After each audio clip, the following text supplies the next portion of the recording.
Yo, it's Guido coming at you with a Tactics Talk. Thanks for tuning in. I appreciate it as always. Loaded into Ensk in my Scorpion G Tier 8 Premium German TD. Pretty good tank. It's got a turret, so that is going to help me out in this situation. You know, three questions I am often asked are, how can I be effective bottom tier?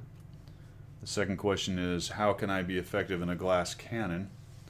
And the third one is combining those two. How am I effective bottom tier in a glass cannon in a corridor meta city map such as Ensk? Well, one option is to go out into the field and not get into that situation. But I am going to choose on this map to help by being a support gun in the town.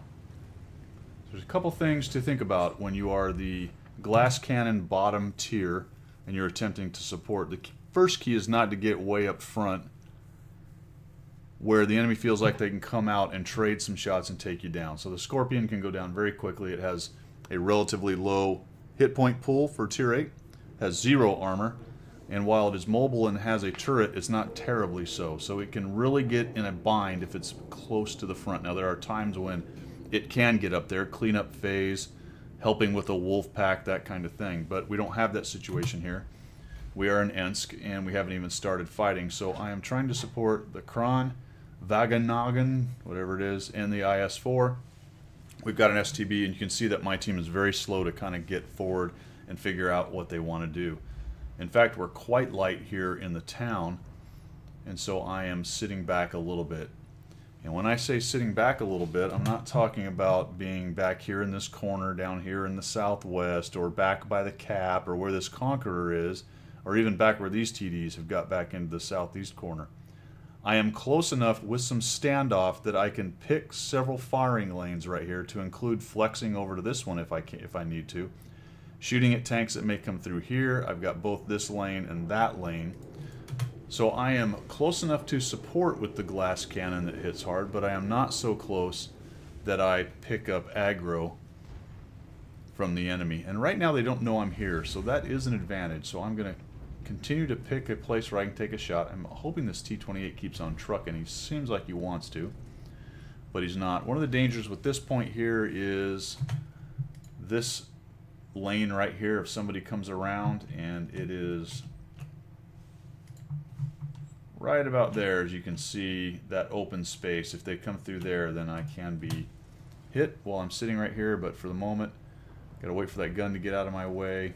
T-28 looked like he wanted to come. They'll put a shot there, and I think I actually hit the side of the building, so now I've got to move back. So I'm spotted now. They know I'm here. That's a good and bad thing. The bad thing is obviously they know I'm here. The good thing is they know that big gun is sitting there and can pen and hurt them. The IS-7 for some reason comes around. Looks like he might be having trouble with his turret and his mouse or something right there. And I get a free hit on him. I don't want to back up too much because you can see that that heavy is sitting there down that corridor, the 100.01. And now I've made a decision here in just a second that I'm going to back up and put a little standoff distance between me and the guys that are pushing in. Right now I expect them to swarm the IS-4. I need to back up where I can get a shot or two on them, and then I may have to retreat and run away. But for the moment, the IS-4 is handling business. I'll come across here, see if I can get something in on these guys. Nothing there. And these bushes right here actually will cover me up just a little bit. I put a shot right on the T-57. Oh no, I bounced. And you can see that he didn't actually see me on that shot. So the IS-7 is coming in. I'm waiting for the reload, and this is where I'm using that glass cannon to support the IS-4, popping out and taking shots and making them think hard, long and hard about pushing in and trying to take on the IS-4. He's definitely outnumbered. The Conqueror has moved up a little bit. The Kranwagen is over on the left in the corner. And it's just me really in this IS-4 for the moment trying to hold these guys back. And this is looking really bad, isn't it? 5 of them down, or 5 of us, sorry, down, 2 of them. And we're really outnumbered here in town. I'm expecting him to push on that IS-4 any moment. Look at that 57. He's got his turret turned away from me. So I'm going to take that opportunity to pop out and take a shot. And that's what I'm talking about with a glass cannon as a support tank in a corridor meta. I'm picking my times to pop out and take the shots. Guys aren't looking at me. They don't know I'm there. That kind of thing. I'm looking for those opportunities. And even though I am not really that far away from him, I have preserved a little bit of distance here, and that is incredibly important in this game. especially with a tank like this. If you can preserve distance between you and the enemy, especially when outnumbered, that is always good. It gives you more options. It's harder for them to come around corners and take you on. 57's kind of sitting there and waiting to reload. Now he's looking at me. I noticed that with his turret, and he knows I'm there, so he's pointing that at me to make sure I don't come around. He actually may have been out of shots. I hadn't been counting him, so I didn't feel like I could do that. He comes around, gets just enough of his driver viewport or something on the front of the tank to see me. And now I'm a bit of a bind, right? Looks like I've got a 57 on that side reloading. My IS-4 is starting to die. There goes the Kron. He's finally getting in with the Conqueror, so we're getting a little bit more help over here. But I feel like I might be pushed with this IS-7 or Ferdinand. So I'm going to take a chance now. Come up here and see if I can knock out this IS-7. Now I fully expected to get hit by that IS-7, and the good news is that I did not. There is a time when you're doing something like this where I talked about, hey, I'm going to be Mr. Support Guy, Standoff Guy. But it does require that you pay attention, and when there's an opportunity to get a little aggressive and maybe trade some hit points to get a guy dead, you've got to take that opportunity. So I could get that IS-7 out, and we'll keep on fighting on. So the 57's now in trouble. He's a little bit outnumbered by us. If we're able to press this advantage, they still have some big TDs driving around, so I'm going to take another chance. I'm hoping there's nobody sitting down this road waiting, and there was not. Based on their last known position, they didn't seem like they were, but they're both relatively mobile tanks, and they could get to me if they needed to. So we'll come around here. We'll start working on the T-57. The good news is that the Conqueror and the IS-4 and the rest of them realize that I've got him really busy right here. He's probably on a reload right till about now or so he starts shooting. So he's in huge trouble right here. Between the three of us, we may lose some hit points. In fact, we may lose a tank, but we're going to get rid of this guy. So another tier 10 down, and he is done. So that has evened things up considerably. The RHM's out in the middle. He's really in trouble here. IS-4 is looking for a shot on him and takes him down. And you can see that we've got guys on two sides. We've got a T-28 and a Udes with the Panther 8.8 back there. The Scorpion is up to the north, and we don't know where the 103 is. So I'm going to decide to go get the Panther 8.8. Let's just kill him first. He's actually able to kill off our T-28. And that will secure, for the moment, our cap. I don't know where the Sturv is, and I kind of expected him to be back there with the 8.8, which is why I'm going to hide for a moment. Cap's not threatened. There goes the IS-4, but the Sturv does not show up. The Udes doesn't take any shots.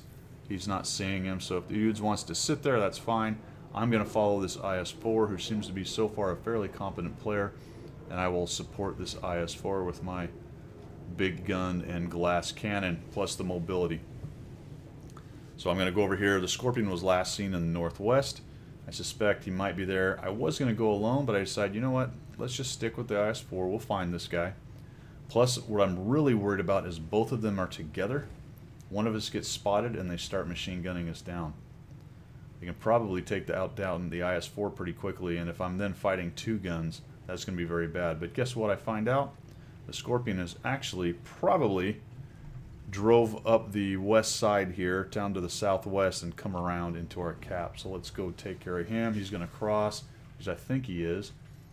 The Udes is looking at him. Udes is dead. There he goes, and boom, shoot him as he goes, and we put at least one shot into him. And again, an overabundance of caution. I'm wondering where the Sturv is. I don't see him. Rather than charge down that open lane, I know I have time. There's only one guy in cap right now, and this is a relatively fast tank, so I'm going to go around this way. The IS-4 with his armor is going forward. Now I know where he is, right? He's going to be hiding behind that building right there. Not a very clever plan overall.